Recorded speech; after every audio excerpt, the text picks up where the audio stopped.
आज हॉस्पिटल में आप चले जाइए, कहीं दवाई नहीं है, कहीं डॉक्टर नहीं है, कोई जांच जाने वाला नहीं है। आप मीडिया को बुलाते हैं, अपने साथ फोटो खिंचवाते हैं, घर जाके सो जाते हैं। ऐसे देश चलेगा क्या?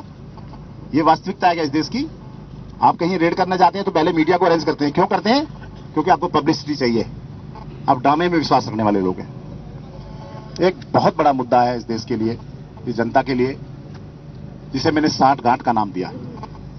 सब लोग समझते होंगे 60 गांठ क्या होता है। चुनाव के दौरान हमने कसम खाकर जनता को विश्वास दिलाया था कि किसी भी राजनीतिक पार्टी से न समर्थन लेंगे न देंगे, लेकिन पर्दे के पीछे बहुत चतुराई से चंद लोगों ने मिलकर सरकार बनाने का जाल बुना, मिलाकर उसका ये सामने रिजल्ट आया है कि दिल्ली की पूर्व मुख्यमंत्री, मंत्री और भ्रष्ट कर्मचारियों के खिलाफ आपने आज तक एक आदेश तक नहीं दिया है कि इनकी जांच की जाए। आपने एक आदेश तक नहीं दिया कि जो लोग जिन पे आपने, जिस मुद्दों पे आपने, जिस मुद्दे पे आपने आठों के पीछे लगा लगा के पोस्टर पूरी दिल्ली को ये बताया कि दिल्ली की ये मुख्यमंत्री भ्रष्टाचारी है, दिल्ली के मंत्री भ्रष्टाचारी हैं। आज आप उनके खिलाफ सरकार बनने की 19 दिन भी बाद भी आपने एक भी इंक्वायरी तक उनके खिलाफ नहीं उठाई। आपने तो हर मंच पे कहा था मेरे पास पर्याप्त सबूत है भ्रष्टाचार के। पिछले दिनों आपने जब विधानसभा सत्र चालू हुआ तो मैं उस सत्र में मौजूद था। आपने डॉक्टर हर्षवर्धन से एक लाइन कही जो बहुत चिंता का विषय है। आपने कहा अगर आपके पास मुख्यमंत्री के खिलाफ कोई मुकदमे, मतलब आपके पास कोई सबूत है तो आप दीजिए, हम उसकी जांच करेंगे। इसका मतलब आज से पहले जितने वादे आपने मंच पे खड़े होकर किए, क्या वो सब झूठे थे? आपके पास कोई पर्याप्त सबूत नहीं था? आपके पास सबूत नहीं था तो आपको किसने अधिकार दिया किसी को भ्रष्टाचारी कहने का? ये बड़ा सवाल है। अगर आपके पास सबूत है तो आप जांच क्यों नहीं करते? और अगर आपके पास सबूत आप हर्षवर्धन से मांगते हैं हाउस के अंदर, क्योंकि मिनट्स में मौजूद है, तो हर्षवर्धन से अगर आप मांगते हैं तो ये चिंता का विषय है कि आपने दिल्ली की जनता के साथ झूठ बोला और एक मुख्यमंत्री को, मंत्रियों को बिना सबूत के भ्रष्टाचारी कहा। ये चिंता का विषय है। ऐसे वाक्य हम सब लोगों को शोभा नहीं देते। इसके अलावा बहुत सारी चीजें हैं।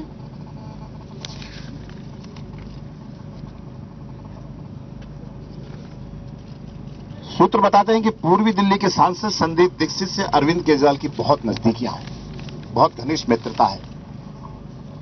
ये पूरे देश ने देखा है पिछले दिनों, सारे सूत्र बताते हैं और मैं भी स्वयं इस बात का बिल्कुल अच्छी तरह जानता हूं। इसी का परिणाम है कि आज जितने भी महत्वपूर्ण फैसले आम आदमी पार्टी में हो रहे हैं उसमें कांग्रेस नेताओं के द्वारा दिए गए आदेश की तरह है। वो कहीं ना कहीं कांग्रेस के वो लोग आदेश कर रहे हैं, उसका पालन किया जा रहा है आम आदमी पार्टी में। आज जो सांठगांठ पिछले पर्दे के पीछे हुई है वो इस बात को साबित करती है कि कहीं ना कहीं ये लोग मिले हुए हैं। इससे पता चलता है कि जो पहले दिन दिल्ली की जनता को ये बोला गया था कि हम दिल्ली की सरकार बनने के 6 महीने के अंदर उन भ्रष्टाचारियों को जेल के अंदर भेज देंगे, कि हर जेल में नाम यूज किया गया। आज वो विषय भ्रष्टाचार का गौण हो गया है, कहीं लुप्त हो गया है। ये बड़ा चिंता का विषय है।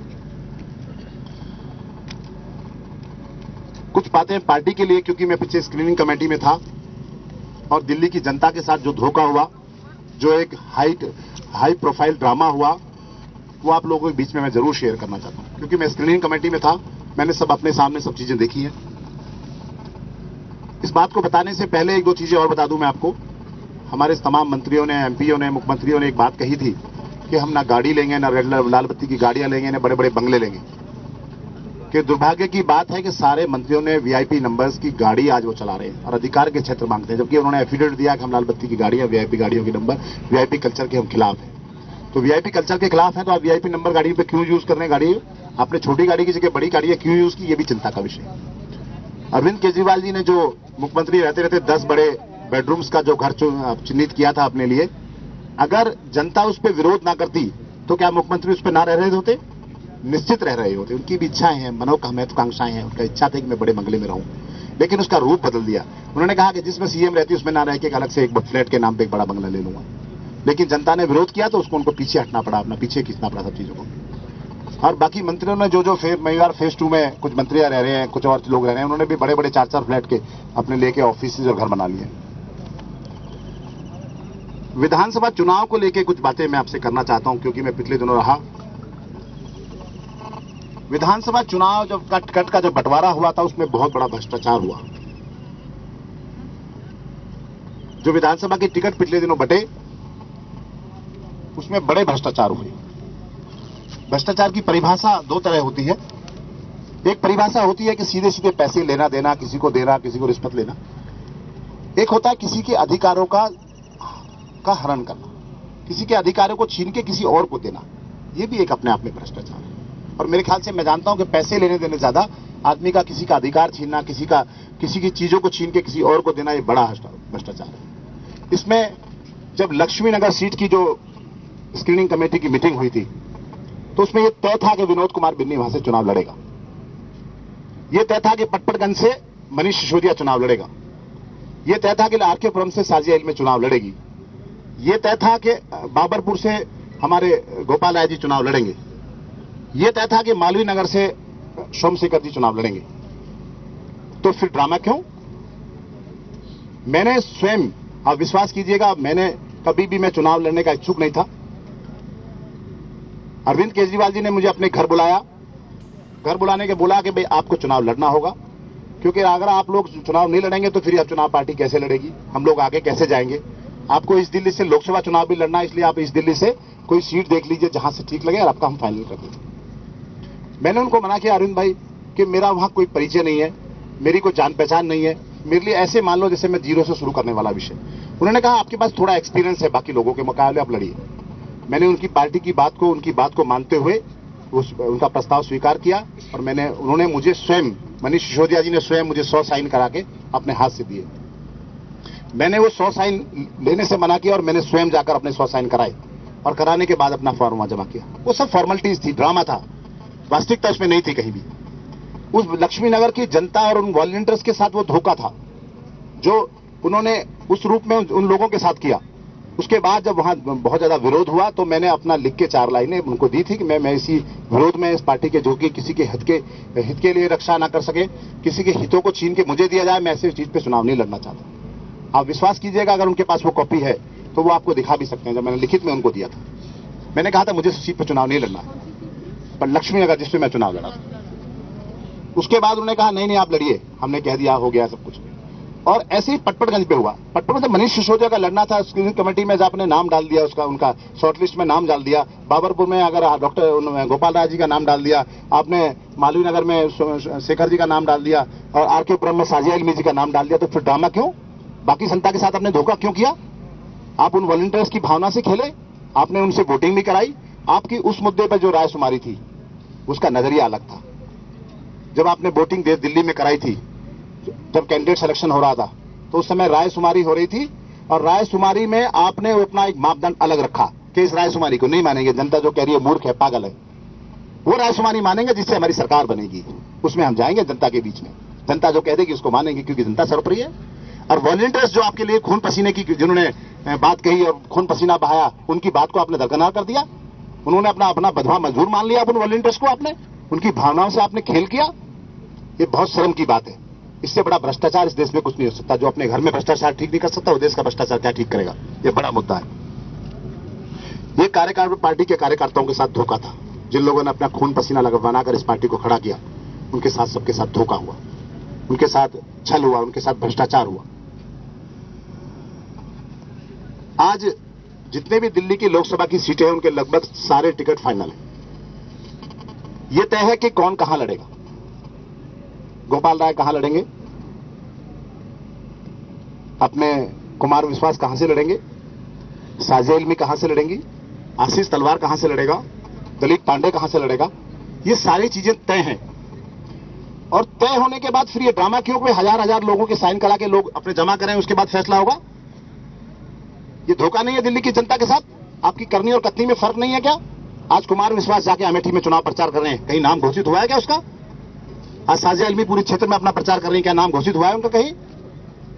पिछले दिनों एक बात, अभी चलते चलते जब मैं वास्तविकता बात रखने की बात करता हूं तो अरविंद भाई कहते हैं कि मैं लालची हूं। मैं आपको जानकारी के लिए बता दूं, आपके बहुत सारे साथियों को जानकारी होगी कि जिस दिन पहले दिन लेफ्टिनेंट गवर्नर को लिस्ट गई थी, उसमें मेरा नाम गया था और मैंने स्वयं जाके मना किया कि मुझे मंत्री नहीं बनना है।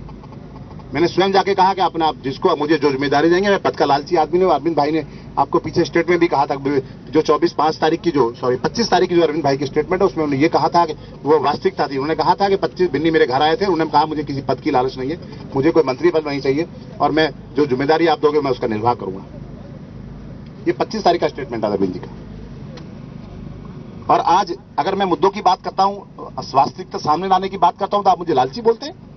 मुझे टिकट चाहिए। कहां टिकट का फैसला हो गया, कहां कौन सी मीटिंग हुई है, कहां अनाउंसमेंट हो गया? क्या आपने अरविंद भाई से मैं टिकट मांगने गया, उन्होंने मुझे कैसे मना कर दिया? उनको किसने अधिकार दिया मना करने का? क्या मतलब आप तानाशाह हो गए, सारे फैसले स्वयं करते हैं? इससे तो यही पता चलता है, अगर मैं आपके पास टिकट मांगने गया और आपने मना कर दिया, इसका मतलब तो आप अकेले फैसले करने वाले लोग हैं। कहां गया स्वराज? कहां गई स्वराज की परिभाषा? दिल्ली की जनता को धोखा देना बंद कर दीजिए, बहुत दिन ज्यादा नहीं चलने वाला है। मैं आपको बता दूं कि 3-4 डिमांड मैंने आपके माध्यम से अभी की हैं। रायशुमारी की बात मैंने आपसे की है, विधानसभा टिकट में जो पीछे भ्रष्टाचार हुआ, जिन वॉलंटियर्स के साथ धोखा हुआ, उसकी बात मैंने की है। और मैं आपको बता दूं कि इस पार्टी में जितने भी तमाम फैसले 4-5 लोग बंद कमरे में करते हैं। अरविंद भाई उन्हें आदेश की तरह एक फरमान सुनाते हैं और बाकी 4 लोगों की इस पर सहमति अनिवार्य है। ऐसा सिस्टम है इस पार्टी का। मैं बहुत सारी मीटिंग्स में रहा हूं। अगर अरविंद केजरीवाल की बात के खिलाफ कोई जाता है तो पहले तो उसे खूब समझाने की वो कोशिश करते हैं। अगर नहीं समझा पाते तो उनकी आंखें टेर जाती, उनका गुस्सा 7वें आसमान पे आ जाता है। बाघेला साहब हमारे बहुत सीनियर आदमी हैं जो गुजरात से हमारी दिल्ली में काम करते हैं। उन्होंने एक मीटिंग में, मैं भी था, वो भी था, एक विषय आया कि अरविंद भाई आप जो आपकी बात से सहमत नहीं होता है, आप उसके खिलाफ गुस्से पे आ जाते हैं और उतारू आ जाते हैं उसको समझाने और धमकाने के टोन में। इस पर सबसे बात की गई। उस मीटिंग में मौजूद जितने भी लोग थे उन सारे लोगों ने इस बात को स्वीकार किया कि भाई आपकी इस तरह के नेचर है। और अरविंद भाई ने उसके बाद ये माना कि हां मैं ऐसा करता हूं। तो ये क्या बताता है हम सब लोगों को? कहां है स्वराज इस पार्टी में? हम लोग किसी को मुख्यमंत्री बनाने के लिए इस पार्टी में आए थे क्या? हम किसी को मंत्री बनाने के लिए इस पार्टी में आए थे क्या? हमने अपने 10 साल का पिछला पॉलिटिकल जीवन इसलिए इस पार्टी को दिया था कि आप अपने मुद्दों से भटक के और राज भोगने में आप व्यस्त हो जाए, दिल्ली के जनता के मुद्दों को भूल जाए। इसलिए आए थे कि हम इस पार्टी में? हम बिल्कुल नहीं आए। हम पद के लालची नहीं है। अगर मैं 2 बार का इंडिपेंडेंट जीता हुआ पार्षद था, आज अगर मैं लक्ष्मीनगर से जीता हूं तो कहीं उसमें 2-4-5% मेरा भी योगदान है। अगर कौंडली विधानसभा हम जीते हैं तो 2-4-5% मेरा भी योगदान है। मैं इस दिल्ली का रहने वाला हूं। 200 साल का मेरे पूर्वजों का इस जमीन से इतिहास है। ऐसा नहीं है कि मैं कहीं से आके बस गया हूं। पूरी जमुना पार में मेरे पूर्वजों का, मेरा पिछले 200 सालों का इतिहास है। इस खेत खलियानों से मेरा जीवन रहा है, मेरे पूर्वजों का इससे संबंध रहा है। मैंने पिछले अपने जीवन के 38 वर्ष इसी क्षेत्र में गुजारे हैं। ऐसा नहीं है अगर त्रिलोकपुरी आप जीत गए हैं, कौंडली जीत गए, पटपरगंज जीते हैं तो उसमें मेरा कोई योगदान ना होगा। बाकी आप क्यों नहीं जीते? सादरा से लेकर तमाम सीटें आपकी पड़ी हैं। आप कितनी सीटें आपने जीती है? आप अवसरवादी लोग हैं। आपने हमेशा सब लोगों को यूज किया है। यूज एंड थ्रो वाली पॉलिसी आपने अपनाई है। अन्ना जी से लेके, किरणमयी जी से लेके आपने बाकी तमाम जितने भी लोग इस पार्टी में आए, अभी भी बहुत सारे लोगों का इस पार्टी में यूज हो रहा है। आशुतोष जैसे लोग जो कल पार्टी में आए, वो कल स्टेटमेंट दे रहे थे कि भाई अवसरवादी लोगों का इसमें कोई स्थान नहीं है। मैं आपके मीडिया के माध्यम से पूछना चाहता हूं आशुतोष जी से कि आपको क्या पता है इस पार्टी के बारे में? आपका क्या योगदान रहा है? अगर मैं ये कहूं कि अवसरवादी सही मायने में आप हैं आशुतोष जी, आप उस दिन इस पार्टी में ज्वाइन किया आपने जिस दिन ये पार्टी खड़ी हो गई। पूरे देश में लाखों हजारों लोग आपके पीछे खड़े हैं। अब आप हैं अवसरवादी। विनोद कुमार बिन्नी अवसरवादी नहीं है। विनोद कुमार बिन्नी उस दिन इस पार्टी में आया जिस दिन पार्टी के पास देने के लिए कुछ नहीं था। मैंने दिया पार्टी को, एक आदमी जनप्रतिनिधि दिया, पहला बिना चुनाव एक आदमी आपको दिया। आप मुझे अवसरवादी कहते हैं? अरविंद केजरीवाल के खिलाफ अगर मैं उनकी हां में हां भरता रहूं तो विनोद कुमार बिन्नी बहुत अच्छा इंसान है।